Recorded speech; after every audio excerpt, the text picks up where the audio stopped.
Donald Duck, Charlie and the Chocolate Factory. The family began to starve. During the next 2 months, the weather turned very cold. First came the snow. It became very suddenly one morning, just as Charlie Bucket was getting dressed for school. Standing by the window, he saw the huge flakes drifting slowly down out of the icy sky that was the color of steel. By evening, it lay 4 feet apart around the tiny house, and Bucket had to dig a path from the front door to the road. After the snow, there came a freezing gale that flew for days and days without stopping, and oh, how bitter cold it was. Everything that Charlie touched seemed to be made of ice, and each time he stepped outside the door, the wind was like a knife on his cheek. Inside the house, little jet of freezing air came rushing in through the sides of the windows and under the doors, and there was no place to go to escape them. The 4 old ones lay silent and huddled in their bed, trying to keep the cold out of their bones. The excitement over the golden tickets had long since been forgotten. Nobody in the family gave a thought now to anything except the 2 vital problems of trying to keep warm and trying to get enough to eat. There is something about very cold weather that gives one an enormous appetite. Most of us find ourselves beginning to crave rich steaming stews and hot apple pies and all kinds of delicious warming dishes. And because we are all a great deal luckier than we realize, we usually get what we want, or near enough. But Charlie Bucket never got what he wanted because the family couldn't afford it.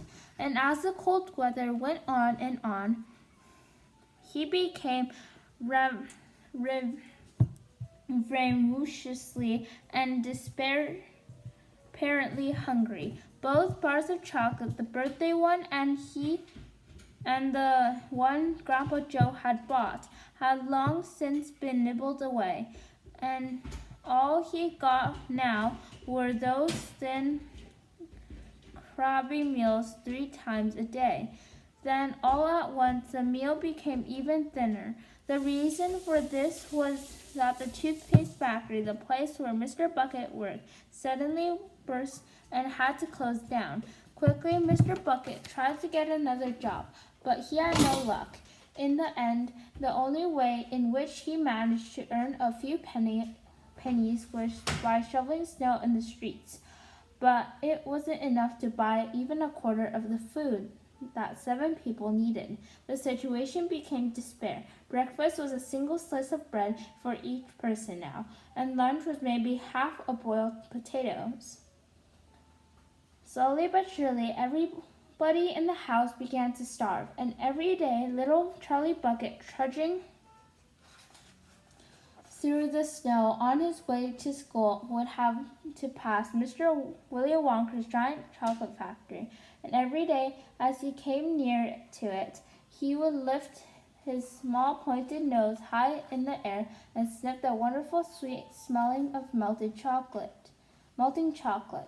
Sometimes he would stand motionless outside the gates for several minutes on the end, taking deep swallowing breaths as though he was trying to eat the smell itself. "That child," said Grandpa Joe, poking his head up from under the blanket one icy morning, "that child has got to have more food.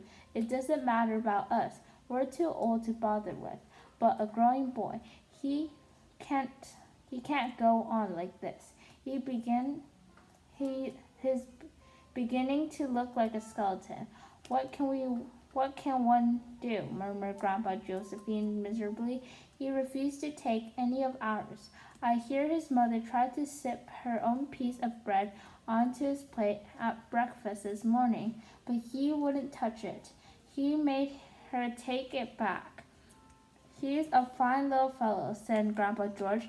"He deserves better than us."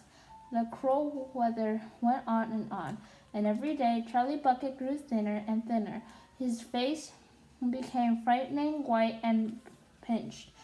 The skin was drawn so tightly over the cheeks that you could see the shapes of the bones underneath. It seemed doubtful whether he could go on much longer like this without becoming dangerously ill.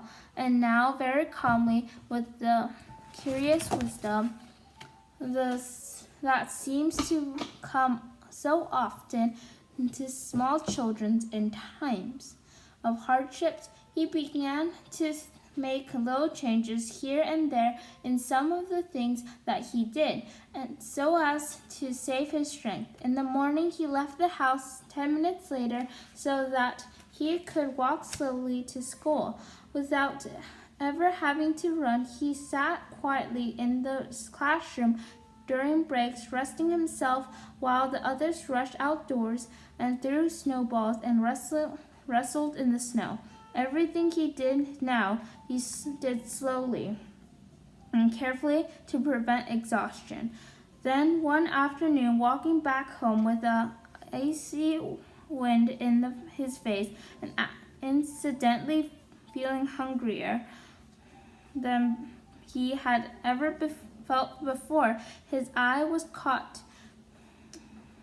suddenly by something silvery lying in the gutter in the snow. Charlie stepped off the curb and bent down to examine it. Part of it was buried under the snow, but he saw at once what it was. It was a 15-pence. Quickly he looked around him. Had somebody just dropped it? No, that was impossible because of the way part of it was buried. Several people went hurrying past him on the pavement, their chins sunk deep in the collars of their coats, their feet scrunching in the snow. None of them was searching for any money. None of them was taking the slightest notice of the small boy crouching in the gutter. Then was it his, this 15-pence? Could he have it? Carefully, Charlie pulled it out from under the snow. It was damp and dirty, but otherwise perfect. A whole 15-pence. He held it tightly between his shivering fingers, gazing down at it. It meant one thing to him at that moment, only one thing. It meant food. Automatically, Charlie turned and began moving towards the nearest shop. It was only 10 pence away. It was a newspaper and stationery shop, the kind that sells almost everything, including sweets and cigars. And what he would do, he whispered quickly to himself. He would buy one luscious bar of chocolate and eat it all up, every bit of it, right then and there. And the rest of the money he would take straight back home and give to his mother.